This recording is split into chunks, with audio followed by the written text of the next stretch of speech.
Alors, on se retrouve là mercredi 7 mars pour la question numéro 9. Déjà, c'est John là qui me l'avait posé. Oh ben Dieu. Sur Facebook, je rappelle maintenant, ce serait bien si on pouvait tout mettre sur mon adresse mail, comme ça je trie nickel et j'en oublie pas. hugo.ferrari@laposte.net. Là, j'en ai déjà reçu pas mal, hein, donc une par semaine, ouais, le temps de tout traiter. Et voilà, patience, patience, patience. Et là, c'est au tour de John. Alors lui, il m'avait demandé qui a besoin d'un coach. Un coach. Il m'avait demandé ça, je pense, parce que bah voilà, John, il est proche de la structure de The hein, la structure d'entraînement de Patrick Bringer, avec plusieurs coachs qui font comme Patrick, c'est-à-dire de la boucherie, quoi. Vous êtes à 100% de vos capacités. Et voilà, il se posait peut-être un peu la question, parce que bah, c'est vrai que sans te porter offense, hein, John, on peut le dire, hein, c'est pas toi qui va gagner le Ventoux cette année, par exemple. Mais voilà, tu te fais plaisir à ton niveau et c'est là l'essence même de la compétition, puisque de toute façon, n'importe quel niveau qu'on ait, on se fait tous battre par un autre à un moment donné. Mais voilà, c'est vrai que tu te demandais peut-être pourquoi est-ce qu'on a besoin d'un coach quand on n'est pas forcément un grand coureur. Mais si. Alors, c'est pour ça, qui a besoin d'un coach? En fait, à la fois un petit peu tout le monde et personne. Pourquoi s'en priver déjà dans un premier temps? Parce que quand même, un coach, c'est quand même une aide extérieure intéressante, un regard autre sur notre pratique, un guide aussi peut-être, pourquoi pas, hein, ça remplit plusieurs rôles. Et puis à l'inverse, pourquoi se forcer à en avoir un? Ah merde, attends, je vais enlever Facebook. Voilà. Pourquoi se forcer à en avoir un? Parce que on va pas avoir un coach juste pour le plaisir d'avoir un coach.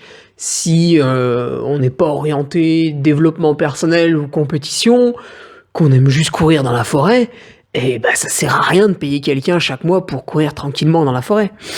Ça dépend de ce qu'on recherche. Parce qu'il faut pas croire qu'un coach va tout révolutionner. En fait, c'est pas parce que vous payez un coach que vous devenez bon. Vous devenez bon parce que votre coach donne des entraînements qui sont bien réfléchis, vous les appliquez de manière correcte, à côté de ça, vous avez un sommeil et une nutrition qui vont bien, parce que bien sûr, si vous vous entraînez, mais que vous sortez 2 soirs par semaine, bon, bah, vous restez à votre niveau actuel, ou vous régressez avec le temps, avec la vieillesse. Donc c'est pas un coach qui va vous rendre meilleur, c'est un coach qui peut vous rendre meilleur. C'est pas une possession, si vous voulez. C'est pas comme bon bah voilà, je me trouve jolie, machin. Ah bah je suis plus jolie avec un collier. Bah non, c'est pas ça. Là, c'est pas je suis meilleur avec un coach. C'est je suis meilleur si je fais les choses comme il faut. Donc déjà, qui a besoin d'un coach? Bah qu'est-ce qu'un coach? Donc on a déjà commencé un petit peu à y répondre. C'est voilà, concrètement, hein, c'est quelqu'un qu'on va payer. Et puis, lui, il nous envoie le programme d'entraînement pour la semaine, pour les 2 prochaines semaines, pour le mois prochain. Bon, peut-être pas au-delà quand même, faut pas... Après, je pense qu'il y a des corrections à ajouter. Mais voilà, c'est quelqu'un qui va t'envoyer, si tu veux, un emploi du temps, comme quand tu étais à l'école, hein, ou que tu y es encore, et que tu vas, par exemple, pour les étudiants sur ADE, pour checker ton emploi du temps, quel cours t'as tel matin. Bah là, c'est pareil, quel entraînement t'as lundi matin, quel entraînement t'as lundi après-midi, enfin, ou si malheureusement tu travailles, quel entraînement t'as très tôt lundi matin avant le travail, quel entraînement t'as le midi pendant que tes collègues sont en train de s'empiffrer au travail, quel entraînement t'as le soir quand tu rentres fatigué de ton travail, voilà, tu vois, ça dépend un petit peu. Mais en tout cas, c'est quelqu'un, il va t'envoyer un emploi du temps sportif, on pourrait appeler ça comme ça. Et toi, tu vas lui faire un retour, hein, s'il n'y a pas d'échange, ça marche pas. Toi, tu vas lui faire un retour, fin de semaine, tu vas lui dire, oh bah celle-là, elle s'est bien passée, celle-là, j'y suis pas arrivé parce que ceci, cela. Là, si t'es avec Patrick, il va te dire, t'es nul. Et puis si t'es avec un coach normal, il va te trouver des excuses. Et une fois que t'as fait ton retour, bah lui, il ajuste les semaines d'après. Ou alors il s'en fout et il continue de t'en envoyer des grosses charges. Ça dépend. Enfin bon, bref. Donc tu vois, il ajuste un petit peu. Et puis après aussi, vu qu'il a un regard extérieur, tu vois, un recul sur ta pratique que toi t'as pas forcément, bah en fait il va aussi cycler ton entraînement, hein. Comme on disait, c'était le podcast numéro 4, tu vois, il va te faire monter un peu en pression, toi t'es content, tu cours, et puis, enfin, où tu fais du vélo, ou du ski, tout ce que tu veux. Et puis, tu vois, il y a une semaine, il va te mettre du repos. Putain, tu comprends pas. T'as pas fait une grosse course, enfin, t'es pas blessé. Putain, pourquoi du repos et tout? Oh là là, pourquoi je fais du repos? Tu vois, c'est un traumatisme, un jour de repos. C'est horrible. Tu vois, on a des sueurs, des tremblements. Tu vois, comme le drogué quand il a pas sa petite dose. Et en fait, ce jour de repos est là pour assimiler le travail d'avant. C'est du repos. Tu vois, tout seul, tu n'y aurais pas forcément pensé, tu aurais continué à foncer tête baissée. Tu aurais eu la tête dans le guidon, un peu comme un auto-entrepreneur qui se lance, il travaille à fond pour devenir libre, puis en fait, il se rend compte qu'il fait 60 heures par semaine, et puis en fait, c'est pas très bien. Donc, c'est bien d'avoir ce regard extérieur. Donc, qu'est-ce qu'un coach? Après, on peut parler aussi de leurs tarifs. Voilà, ça dépend, il y a beaucoup de choses. En France, ils doivent être à peu près tous entre 50 et 150 euros. Certains vont trouver ça cher, d'autres non. Il faut dire qu'à 50 euros, le suivi va pas forcément être exceptionnel par rapport à 150, tu vois, où on pourrait avoir un vrai suivi sur le long terme. Enfin, avec d'autres paramètres. En fait, ça va dépendre de ce qu'on regarde. Tu vois, est-ce que ton coach... Enfin, par exemple, en cyclisme, il y a la puissance à analyser sur les capteurs de puissance. Enfin, on peut faire sans, hein, bien sûr, on peut travailler comme à l'âge de pierre, mais c'est quand même dommage. Et donc, en cyclisme, tu as cette puissance à analyser, ça rajoute un gros travail à l'analyse de la séance du sportif, et du coup, les coachs qui analysent la puissance, donc ceux qui sont bons en fait, vont forcément prendre un petit peu plus par mois, tu vois, parce que tu leur demandes plus de travail, c'est normal. Et après, il y a aussi des coachs, hein, voilà, hein, ils mettent le tarif qu'ils veulent, hein, ça les regarde. Mais en tout cas, en règle générale, voilà, c'est entre 50 et 150 par mois. Puis bon, après, certains, ils baissent le tarif, hein, une fois que ça fait plusieurs années qu'ils t'entraînent, parce que voilà, ils commencent à te connaître. Donc, ils ont eux aussi, de leur côté, des automatismes qui font qu'ils ont moins besoin de temps pour te coacher, parce qu'ils ont appris à te connaître, forcément. Et puis après, on a les USA. Les USA, bon là, c'est n'importe quoi. Tu sais, aux USA, on aime payer. Les gens sont habitués à payer très tôt, en fait, aux USA. Ils payent leurs études, ils payent leur santé. Tu vois, en France, on s'en fout, quoi. On a une petite carte mutuelle, là, comme ça, là, elle est posée dans le coin, là. Ça coûte une vingtaine d'euros par mois. Et puis, on peut se péter absolument tout ce qu'on veut. On peut fumer, développer un cancer du poumon en toute tranquillité. Et puis après, il y a quelqu'un qui nous soigne, il n'y a pas de souci. On est complètement déresponsabilisé. Et dès qu'il faut sortir 3 billets de 100 euros pour changer une couronne, là, tout de suite, on s'offusque. Et donc aux USA, les gens sont beaucoup habitués à payer. C'est pour ça que tu retrouves des gros tarifs. Hein. Par exemple, David Laney, qui il a fait quoi? Il a fait un top 5 à l'UTMB, puis il revient chaque année. L'an passé, il avait fait quoi? Je crois qu'il était à peine dans les 10 ou 11-12, je sais plus. Mais bon, c'était une grosse course l'an passé. Et lui, par exemple, il est à $250 par mois. Ça commence à faire, tu vois. Et puis, bon, après, pour revenir à la France, donc les coachs qui sont sympathiques, on a bien sûr le mien, hein, Patrick Bringer. Et puis, donc, sa structure de EP, t'en as d'autres, Étienne Desmunch, qui coach aussi, parce que, tellement demandé, Patrick, à un moment, il faut décharger, hein, on peut pas gérer... je pense que quand on arrive à 30-40 athlètes par mois, ça devient dur. Après, plus région Rhône-Alpes, on a Julien Rancon, on doit avoir Pascal Balducci, je sais plus exactement où il est, lui aussi, il s'intéresse beaucoup à la littérature scientifique, donc... Voilà, Patrick, il a plus un savoir empirique, Pascal, il aurait plus un savoir théorique, donc c'est des points de vue des fois différents, c'est intéressant. Et après, on a Eric Lacroix, comme Patrick, il est beaucoup sur l'empirisme, tu vois, Eric et Patrick, ils ont ça fait 30 ans qu'ils courent, donc forcément, ils ont vu des mecs, ça fait même... Pour Patrick, ça fait même 30 ans qu'il entraîne des gens, parce qu'il a commencé sur lui, Et que je sais plus, mais bon, ça en fait un moment, tu vois. Par exemple, là, en ce moment, qu'est-ce qu'il entraîne bon, Diego Pazos, comme ça, tiens, ça me vient à l'esprit parce qu'on se connaît un peu.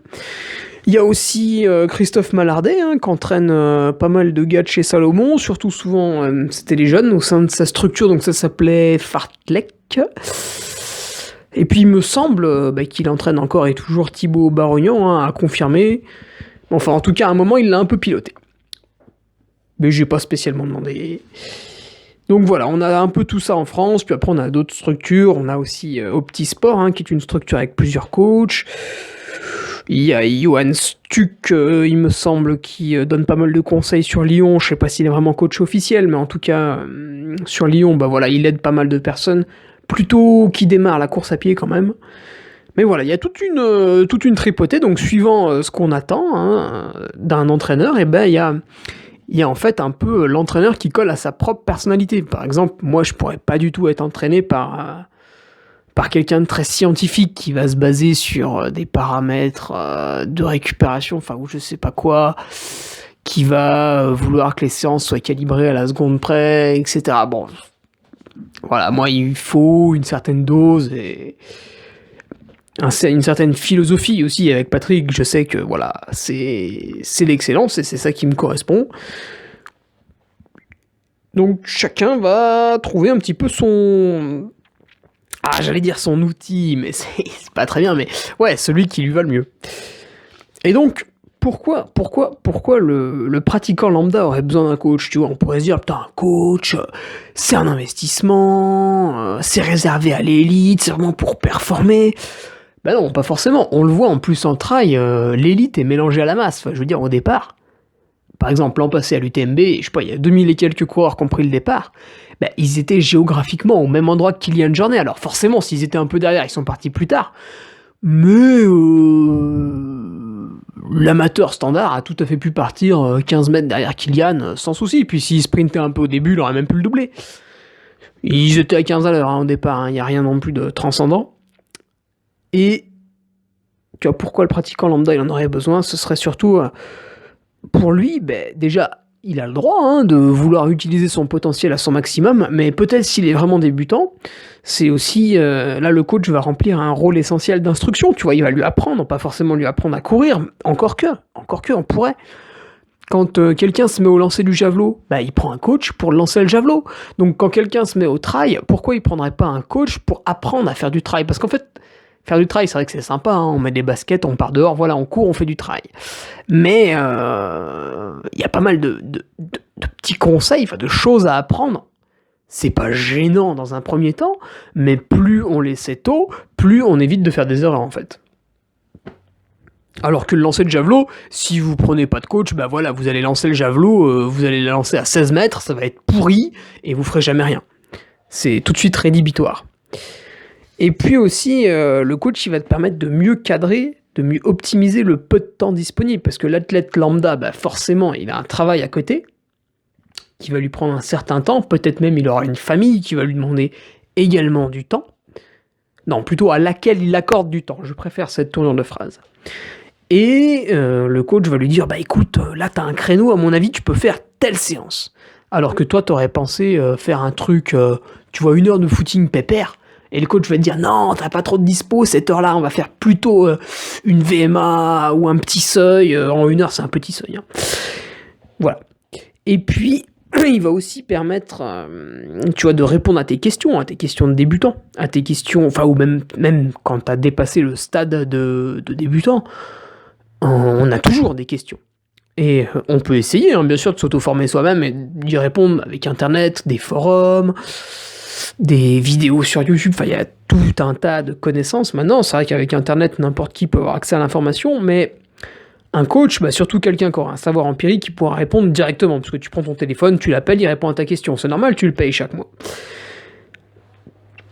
Et puis surtout, si ton coach il a plusieurs athlètes, ce qui est quand même le cas, à moins qu'il soit très très pauvre, et tu auras le sentiment d'appartenir à un groupe. D'appartenir, pourquoi d'appartenir? D'appartenir à un groupe. Du coup, peut-être tu vas échanger avec ce groupe, tu vas rencontrer d'autres gens qui s'entraînent avec la même méthode que toi, et forcément ça va créer des liens, vous allez peut-être vous encourager sur certaines courses, voilà. Ça ne peut être que bénéfique. Alors maintenant, pourquoi le pratiquant lambda n'aurait pas besoin d'un coach ? Bah ouais. Parce que c'est pas obligatoire, tu vois, comme je disais au début. Parce que justement, je viens de le dire il y a quelques secondes, minutes, c'est qu'on peut s'auto-former. Donc il y a tout un tas de livres. Alors c'est vrai qu'en trail running, bah, malheureusement, il manque énormément de littérature pour l'instant. Mais il y a quand même des livres qui peuvent traiter de plein de sujets de développement du corps, de gainage, de nutrition, même les entraînements cyclistes, ils peuvent coller à ça. J'avais mis dans le podcast numéro 4 le livre de Fred Grapp qui traitait des entraînements en cyclisme, mais voilà, tout à fait applicable dans le monde de la course à pied. Il y a aussi plus en plus de conférences en course à pied qui naissent là en novembre à octobre. En novembre à Grenoble, ouais, voilà, ça va mieux comme ça. Il y avait la clinique du coureur qui était venue faire une petite conférence un peu débat là, avec plusieurs personnes qui expliquaient justement comment courir, tu vois, comment apprendre à courir. Donc ça, c'était très intéressant. Si tu l'as raté, je sais pas si on peut la retrouver sur internet, je l'ai pas retrouvée. Après, j'ai pas cherché énormément non plus. Mais ça, c'était très intéressant. Après, il y a eu la conférence qui a été mise par Trail Endurance Mag, qui était plutôt managée par les deux mecs, là, je me souviens plus de leur nom, qui ont écrit le livre Comment réussir son UTMB. Bon, là, c'est un livre gentillet, il reprend les bases. Si ça fait déjà plusieurs années que tu cours et que tu t'es déjà pas mal documenté sur la question et que tu as peut-être déjà toi-même un coach, normalement, il va pas t'apporter grand-chose. Mais si tu débutes, écoute, c'est une lecture qui est agréable, qui se lit assez bien. Ah oui, voilà, c'est Guillaume Millet qui a écrit ça, en collaboration avec je sais plus.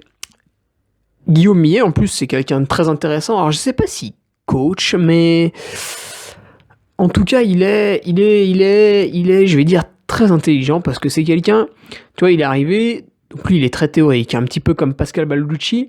Et puis Guillaume, il a un frère, Grégoire aussi, et tous les deux, ils ont fait le Tour des Géants. Et puis, ils sont arrivés en disant, pour s'entraîner au Tour des Géants, il faut faire ça, ça, ça, ça et ça.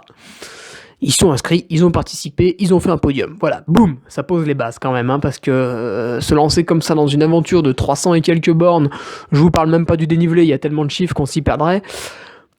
Et réussir comme ça du premier coup en disant c'est ma théorie, je l'applique, ça va marcher, et ça va marcher. Ouais, faut être malin, faut déjà connaître. Donc, allez, on revient un petit peu. Pourquoi le participant lambda, il en aurait pas forcément besoin ? C'est aussi parce qu'il n'a pas forcément la volonté de progresser. On peut juste pratiquer comme ça, pour son bon plaisir, sans avoir envie de s'imposer. Enfin, c'est quand même des contraintes, tu vois, parce que quand un coach te dit, voilà, tel jour, on va faire telle séance, peut-être la météo sera pas terrible, peut-être tu seras un petit peu fatigué, t'as pas trop envie ce jour-là, pour X raisons, on en trouve toujours, ça a des raisons, c'est très facile. C'est comme la météo, on va dire, oh, il pleut un petit peu, oh là là, non, j'y vais pas. Tu vois, on va trouver tout un tas de raisons, on va dire que c'est dangereux, qu'on peut tomber malade, enfin voilà. Mais c'est tout à fait compréhensible de pas avoir envie, Donc, tout le monde n'est pas forcément obsédé par l'envie de progresser. Ça paraît logique. Et puis, c'est vrai que c'est un coût financier. Bon, par contre, si on a envie de progresser, c'est un coût financier complètement risible. Mais voilà, le mec qui veut juste faire ça comme ça, il n'a pas forcément à investir 50 à 100 euros par mois. Il peut pratiquer tout seul dans son coin sans embêter personne. Parce que, voilà, il a déjà des horaires de boulot, il a déjà les enfants à récupérer à l'école. Enfin voilà, tout un tas de choses qui font que, si cette semaine on peut pas s'entraîner, voilà, c'est comme ça, c'est pas grave, et puis on en fera un peu plus la semaine d'après, enfin voilà, on gère à sa sauce, quoi, à sa main. Donc voilà, écoute, si t'es athlète plutôt lambda, y a les pour, il y a les contre, tu pioches suivant l'objectif que tu t'es fixé, qu'est-ce que tu as envie de faire, etc. Comment tu vois un petit peu ta pratique, voilà, peut-être tu as besoin d'un coach, peut-être tu n'en as pas besoin, tu vois, ça c'est à toi de décider tranquillement. Et puis une fois que tu t'es dit j'ai pas besoin de coach, tu filoches. Une fois que tu t'es dit j'ai besoin d'un coach, là par contre il va falloir réfléchir à quel coach, parce que tu vois, chaque coach va coller à un certain type de personnalité, donc N'en prends pas un au hasard, hein. Renseigne-toi un petit peu avant, avec des athlètes qui coachent déjà, tu vois, pour te faire une idée. Et puis maintenant qu'on a parlé de l'athlète lambda, pour revenir vraiment dans le thème de la question de John, on va parler aussi de l'élite, tu vois, parce que John sous-entendait justement, je pense, à travers sa question, que l'athlète lambda, il n'en a pas trop besoin, hein, et que le coach était réservé plutôt à l'élite. Alors c'est vrai, quand on fait partie de l'élite, bon, il y a toujours des mecs, ils font n'importe quoi et ça marche. On a l'exemple de Benoît Cory, hein, donc lui, c'est très simple, hein, il charge comme un enculé à l'entraînement, tout ce qu'il peut, il le fait, à mort, à mort, à mort, à mort, à mort. Forcément, ça devient une énorme machine et il gagne des courses genre Templier, Saint-Élion, j'en passe et des meilleurs. Mais bon, vu que c'est pas trop réfléchi, pas trop cadré et que ça tient surtout de la monstruosité, hein, il a fait des semaines à plus de 40 heures. Il avait un blog à l'époque, je sais pas s'il met tout dessus encore maintenant, si ça marche encore son blog, mais je crois que c'était en 2014 ou 2015. Et il y a 2-3 semaines qui sont passées, putain, je me demandais comment il faisait. Et puis, en plus, il a une femme, hein, donc franchement, elle est vachement tolérante. Hein. Putain.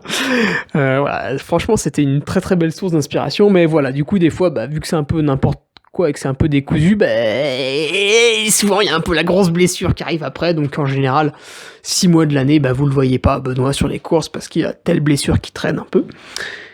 Donc voilà, c'est pour ça que l'athlète de haut niveau, il lui faut un coach, parce qu'il lui faut un extérieur, parce qu'il lui faut ce regard extérieur, ce recul sur la pratique, pour justement déjà essayer de développer toutes les qualités qu'il faut développer au bon moment, et surtout reposer l'athlète quand l'athlète ne voit pas forcément la nécessité sur le moment.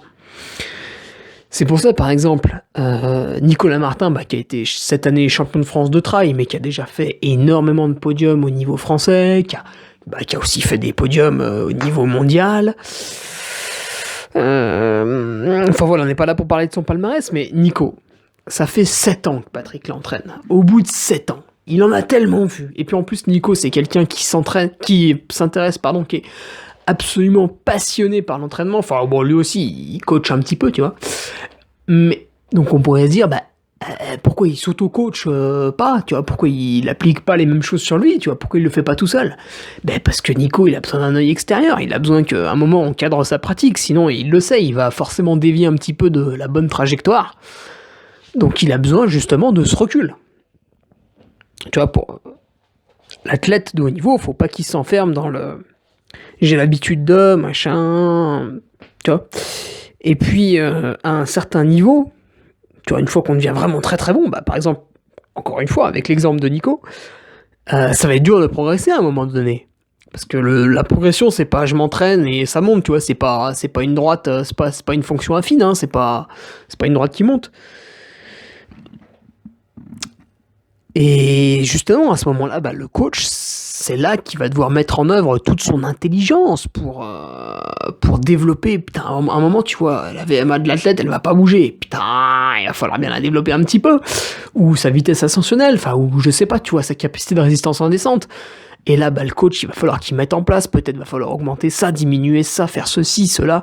Alors que l'athlète, il n'y aura pas forcément pensé, parce que l'athlète, il a pour exemple lui-même, alors que le coach, il a pour exemple son athlète, ses autres athlètes, éventuellement sa pratique passée, éventuellement les athlètes d'un autre coach qui le regarde, enfin voilà, c'est un peu le superviseur, tu vois. C'est lui qui pilote. Et puis, je pense que la dernière raison pourquoi l'athlète de haut niveau a besoin d'un coach, c'est aussi pour déléguer. À un moment, quand t'es athlète de haut niveau, pourquoi tu l'es ? Pourquoi tu es devenu athlète de haut niveau ? Parce que tu consacres du temps à ta pratique le plus possible. Tu peux pas devenir bon en faisant, 5-10 heures par semaine. Non, ça marche pas, tu vois.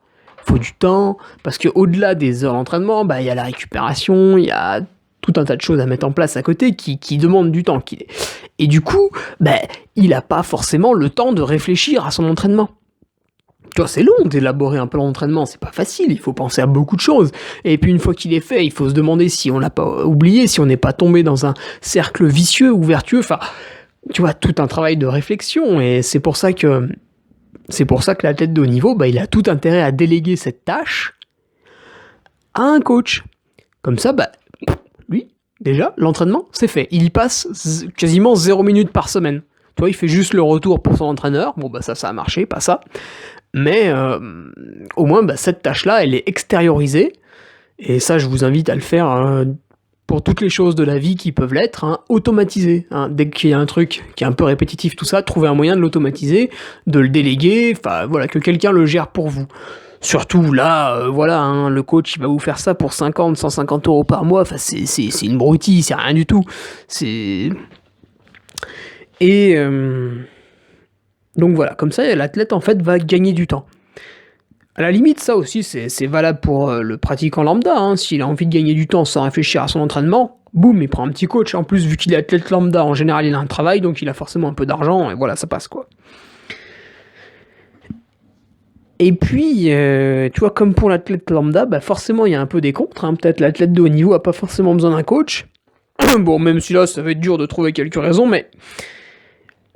on pourrait se dire, tu vois, l'athlète, au bout d'un moment, il est tellement entraîné, tu vois, ça fait des années qu'il suit tel ou tel programme, bah, voilà, il est devenu coach, en fait. Il a plus qu'à appliquer les mêmes séances un peu chaque année, et puis voilà, ça va continuer à progresser avec le temps. C'est un raisonnement qui se tient, hein. Je le défends pas plus que ça, parce que j'y crois pas trop, mais pourquoi pas? Et puis du coup, il se dit, bah, qu'il peut poursuivre seul à ce moment-là. Et il en aurait peut-être pas besoin aussi parce que tu vois, il y a certains athlètes qui font un peu n'importe quoi. Hein, l'entraîneur il donne des séances et puis bon en fait celle-là il la fait pas. Au lieu de faire une récup, il fait une sortie longue. Oh puis là il avait pas envie de, tu vois, il prend ça un peu par-dessus la jambe. En fait, il y a des gens ils peuvent pas être cadrés. C'est pas parce qu'ils sont méchants, c'est pas parce qu'ils sont mauvais, c'est parce que c'est leur caractère tout simplement. Et donc, bah, ces gens-là, tu vois, comme pour l'athlète lambda, et bah, l'athlète de haut niveau n'est pas forcément quelqu'un qui peut être cadré. C'est une caractéristique propre à chacun. Et peut-être que, voilà, il n'a pas envie de suivre, entre guillemets, les ordres de quelqu'un. Donc voilà pourquoi... ouais, je trouve pas trop d'autres raisons pourquoi il en aurait pas besoin. C'est quand même un très très bon outil, hein, c'est quand même très intéressant. Donc écoute, je pense que j'ai fait le tour, hein, tu vois, John, je pense que je t'ai répondu. Hein, donc en conclusion, si on conclurait là-dessus, hein, mais j'aime pas trop ça, je préfère que ce soit libre de discussion. Mais en conclusion, on pourrait dire, voilà, qui a besoin d'un coach? Bah tout le monde et personne en fait. Ça dépend de ce qu'on veut, ça dépend de qui on est, ça dépend de ce qu'on veut. Tu vois, c'est ça que j'aime bien dans la vie, c'est il y a pas de règles, enfin, si, bien sûr, je suis au 27e étage d'un immeuble, je saute par la fenêtre, bon, bah, je meurs. Là, voilà, c'est binaire, hein, voilà, 1 + 1 = 2, voilà. Mais, bon, c'est comme, tu vois, un petit peu pour tel ou tel type de nutrition, bah, voilà, il n'y a pas une réponse universelle, même si on peut donner tout un tas de conseils avec des pistes qui vont fonctionner dans la plupart des cas. Tu vois, c'est comme les coachs, hein, dans la plupart des cas, bah, ça va fonctionner et tu vas avoir un meilleur niveau. Mais voilà, encore une fois, bah, il faut se poser la question, pourquoi j'en veux un? Est-ce que j'en ai besoin? Si j'en ai besoin, bah, j'ai besoin duquel? Lequel va coller à mon état d'esprit? Lequel va coller à ma pratique? Tu vois, avec lequel je vais développer une... c'est une relation, hein. Oui, ça pourrait même être une relation amoureuse, pourquoi pas? Il y a d'ailleurs des couples où c'est soit l'homme, soit la femme qui coach l'autre. Bon là, on se perd un petit peu. Mais voilà, il y a une vraie relation quoi entre l'athlète et son entraîneur. Parce que en fait, les deux sont des grands passionnés normalement. C'est pour ça. Bon voilà, écoute, moi je vais te laisser là-dessus. Et puis, bah, si t'as aimé, je t'invite à me le faire savoir. Hein, tu vois, tu me mets un petit commentaire. Qu'est-ce qui était nul à chier, qu'est-ce qui était pas trop mal. Tu vois, un petit j'aime, tu t'abonnes, tu partages. Tu fais grossir un peu le bébé. Hein, tu vois, moi je parle, puis c'est toi qui fais après derrière. Bah, du coup, semaine prochaine, toujours le mercredi, le jour des enfants. On va répondre à quoi? Ce sera la question 10. Allez, on va s'en faire une petite, une mignonne, une toute sympa, hein. Elle sera peut-être... elle est gentillette celle-là. Hein. Chaussures de route ou chaussures de trail, tu vois? Pour faire du trail, hein, bien sûr. Allez, là en plus j'aurais pas mal de trucs à dire avec ma petite expérience de la TDS. Donc on est parti, semaine pro. Quelles chaussures on choisit? Allez, je te laisse là, passe une bonne semaine.